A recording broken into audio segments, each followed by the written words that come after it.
morning everyone, my dear students. I am Minakshee. I am Assistant Professor of Pragati College of Education, Dagapur, Siliguri. Today I am going to give you lecture on second semester and that is paper number 8, unit number 2, and today I am going to give you lecture on John Dewey's philosophy on education. Before that, I am praying from God that all you are doing well in this hard time. So, you should create your time in your creativity and education, study, and many things more. So, hope all you are doing. So now I am going to start my lecture on Western thinkers on education, and first name is John Dewey. While in India new education ideas were taking shape, in West the existing school practices were being challenged. Dissatisfied with the prevailing educational practices, among others, John Dewey, who thought about the box, out of the box, and introduced innovative ideas for reinforcing or reforming or recreating the prevailing education system. His views was lasting impact on contemporary educational thinking and practices. So John Dewey has been one of the most influential educational thinkers of modern time.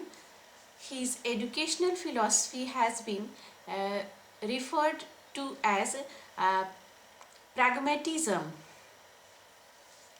externalism, functionalism,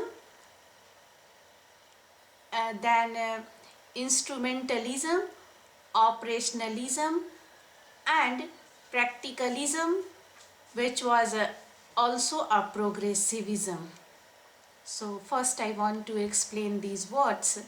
Pragmatism or pragmatist philosophy, it's totally based on knowledge which we are gaining from our sensual organs, like by hearing, by our observation. So externalism, and always there is a two factor in everything. One thing it's a internalism and another one externalism. Like internalism in our body, which is created by five tattvas, Chitijal, Pavak, Gagana, Samira, that is internalism. And the externalism is whatever it's we can observe through our eyes.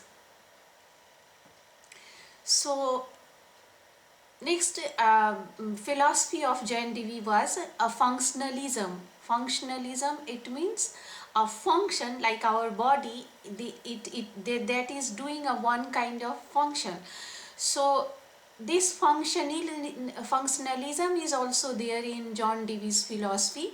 And then next is instrumentalism. Instrumentalism, it instruments like if we are talking about one computer, then there is a instruments, that is a instruments, that is a combination of instruments. So that is creating one function. So this content, it was also there in his philosophy. Then operationalism, it means whatever we are trying to create or we are going to do something, that is a content of operationalism. Then practicalism, what is practicalism, like whatever we have thought, and on the basis of that thought we are trying to create something, that is a practical work. So that practical content was also there in his educational philosophy. And then progressivism. progress, it means a development. So this developmental philosophy also it was there in John Dewey's philosophy. To begin with John Dewey, we will go ahead. He was a idealistic in the sense he was always believed in traditional thoughts, but later he moved towards the pragmatism and naturalism of his mature philosophy. So this philosophy also we have discussed in our classroom, so now I am going ahead. The central focus of his philosophy is epistemology, or the theory of the knowledge that contested the dualism of mind and the world. Dualism, it means a thought which is believing in two. So this dualism, it was behind the theory of John Dewey's. Then this philosophy, it was there in his thought and action, which had marked Western philosophy since the 17th century. This theory of knowledge emphasized the necessity of testing thoughts by action if thought was to pass over into knowledge. His work in education was intended in part to explore the implications of his functional pedagogy and to test it by the experiment. So John Dewey's educational philosophy helped forward the progressive education movement and spawned the development of experimental education program or experiment. So he refers to the education as a social need and function, as a process of living and growth.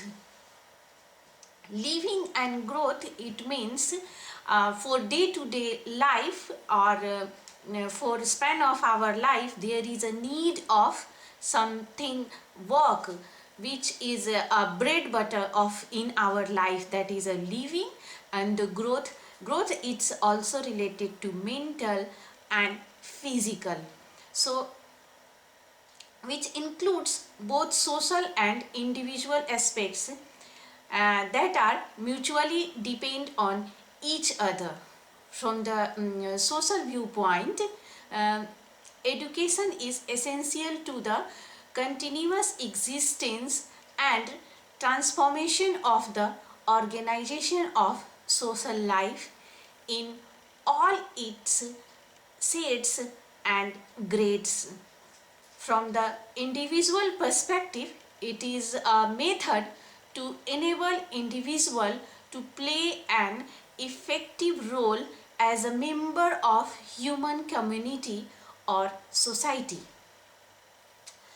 So according to him, education is the process of reconstruction of experience, giving it a more socialized value through the medium of increased individual efficiency.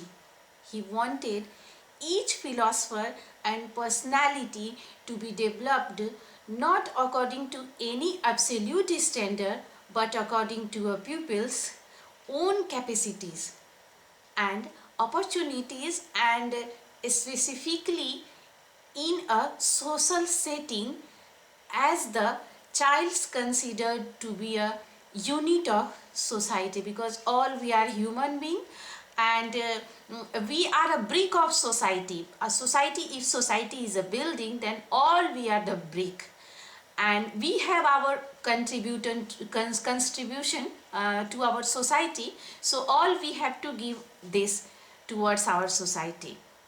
Further, he advocated education of democracy, and this is he considered one of the goal of education to help people become more effective members of the democratic society. The aim of education, according to Dewey, are the natural development, social efficiency, cultivation of mind of individual with respect to appreciation of ideas, art, and broad human interest. Dewey believed that the purpose of education should not revolve around the acquisition of a predetermined set of skills. Rather, the realization of one's full potential and the ability to use those skills for a greater good of society. So thus education and learning are social and interactive process, and school itself is a social institution through which social reform can and should take place. So for John Dewey, education is a social function. Until we know what sort of society is best, we do not know what the sort of education is best. So further, according to John Dewey's philosophy, the goal of education is to release the human potential for growth. As we know that human potential, it's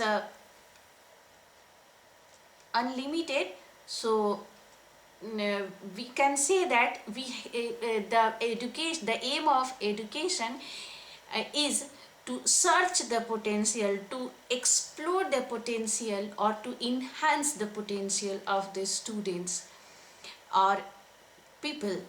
So growth through freedom, creativity, and dialogue is for him the all-inclusive ideal, the greatest food.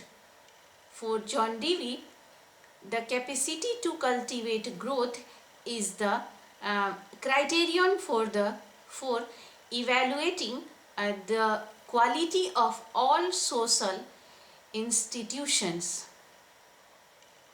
Dewey believed that democracy is the social structure that contributes most of freeing intelligence to growth, and therefore education should be democratic. Dewey did not subscribe to the notion of freedom as complete absence of any discipline. Dewey had a specific idea regarding how education should take place within the classroom. He criticized the undue importance given to the curriculum, which lead to the inactivity of the student in the entire process of learning. So he believed that students strive in an environment where they are allowed to experience and interact with the curriculum. So situational or in and around activity was the main focus of John Dewey. And he also advocated that all students should have an opportunity to take part in their own learning. So learning by doing, that is a philosophy of John Dewey. He emphasized that content must be presented in a way that allows the student to relate the information to prior experiences. Thus, depending the connection with this new knowledge. So, as we know that whatever the new knowledge we are gaining, that is our brain structure. Knowledge we are trying to connect with our previous knowledge, so that is our brain's nature. So it's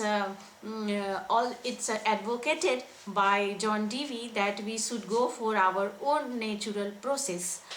So he advocated for an educational structure that strike a balance between delivering knowledge while also um, taking into account the interest and experiences of the student. It is a continuous process of adjustment, having its aim at every stage and added capacity of growth. He advocated the importance of education not only as a place to gain content knowledge, but also as a place to learn how to live. So, practical knowledge was the main basic theme of John Dewey's educational philosophy. So, experience of the child occupies the central place in method of learning. Um, all learning must come as a by-production of action. Childs learn through participation of various activities. He firmly believed in learning by doing and learning by living, and always criticized rote memorization of facts and formulas. So, John Dewey argued that thinking does not occur in isolation from the social situation. Without experience or action, um, we are not able to think. Like we are telling, most lazy person, they are able to create more inventories. So it's like that. Whenever we are getting any hurdle, so we are trying to come out from that situation. So exactly, this is all natural process, and it was advocated by John Dewey that we should go with the situation, and we should leave them, the students, to learn in their own way. According to John Dewey, thinking is a method. It is a method of intelligence experiencing. So it is connected with increase of efficiency in action, and with learning more about ourselves and the world in which we live. So an ounce of experience is better than a ton of theory, simply because it is only in experience that any theory has vital or variable significance. So John Dewey regarded the child as the core of the whole educational process. Education must begin with a psychological insight into a child capacities, interest, and their habits. But he look all these capacities and interest in the social context and not in abstraction.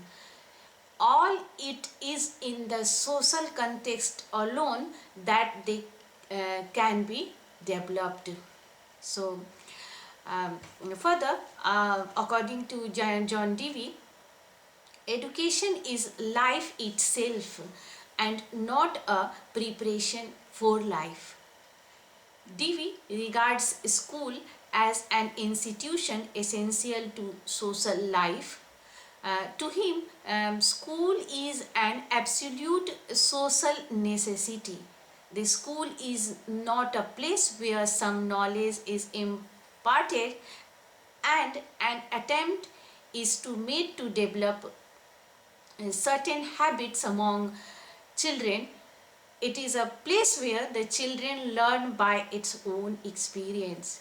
It is a length arm of the family.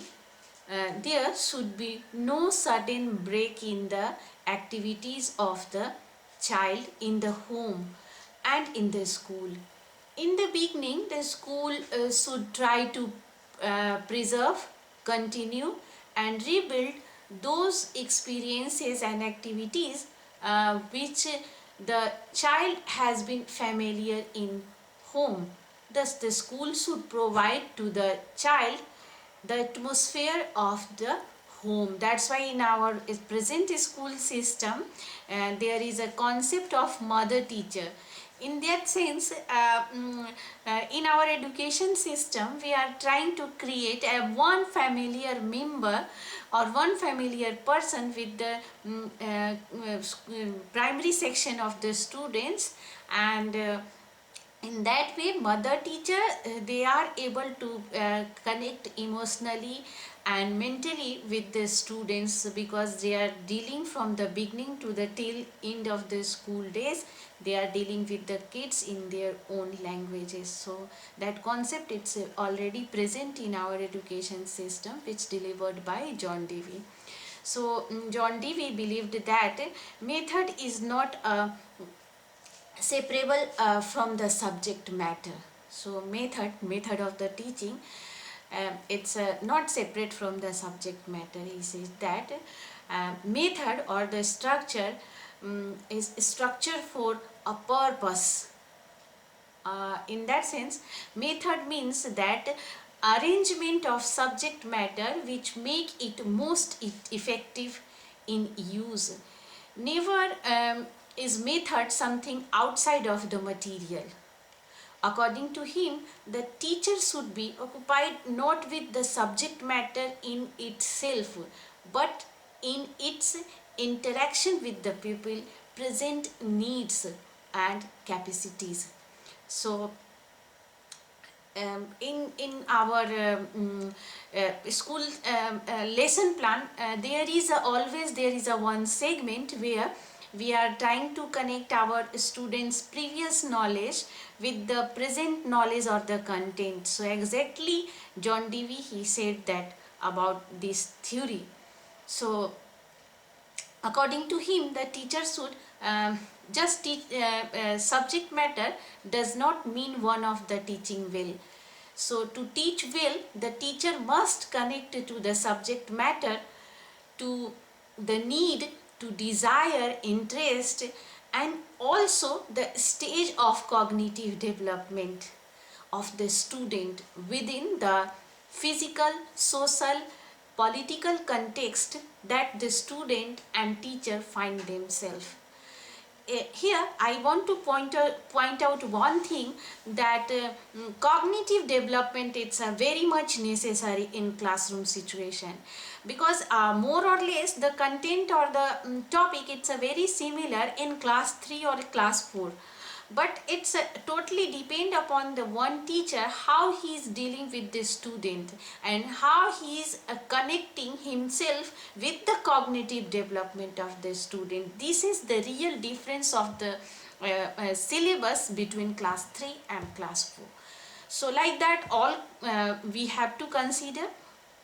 So good teaching requires moral as well as cognitive perception of the need and the ability of the student. It also requires a complete and confident command of the subject matter to configure it to meet the need of every individual student. So Dewey qualification for teaching, a natural love for working with young children, a natural propensity to inquire about the subject, methods, and other social issues related to the profession, and a desire to share this acquired knowledge with other are not a set of outwardly displayed mechanical skills. Rather, they may be viewed as internationalized principles or habits which work automatically, unconsciously. So teachers are responsible for disciplining the individual to understand and appreciate the existing norms and practices of a culture. However, they should be so in such a way as to realize unique individual potential. This implies educating the individual creative and artistic ability, as well as their ability to engage in critical inquiry and, if necessary, carry out the reconstruction of the existing social order to evolve the better society in future. So, a view of John Dewey are clearly reflection of NCF 2005 when it talked about construction of knowledge. The teacher own role in children's cognition could be enhanced if they assume a more active role in relation to process of knowledge construction in which children are engaged. A child constructs his or her knowledge while engaged in the process of learning. Uh, Allowing children to ask question queries that require them to relate what they are learning in school to things happening outside in or inside the school, encouraging children to answer their own words and from their own experiences, rather than simply memorizing or mugging the answers right in just one way. So all these are small but important steps helping children develop their understanding. So again, there is a one main content of NCF 2005 that teachers, they should go beyond the textbook. Exactly, this is the philosophy of John Dewey. So go beyond the textbook, it means in and around the situation of the student, in and around the need of the students, teachers, they should go. So this is the philosophy of John Dewey. Hope all you will be able to get my points. Thank you so much. Thank you. Thank you everyone.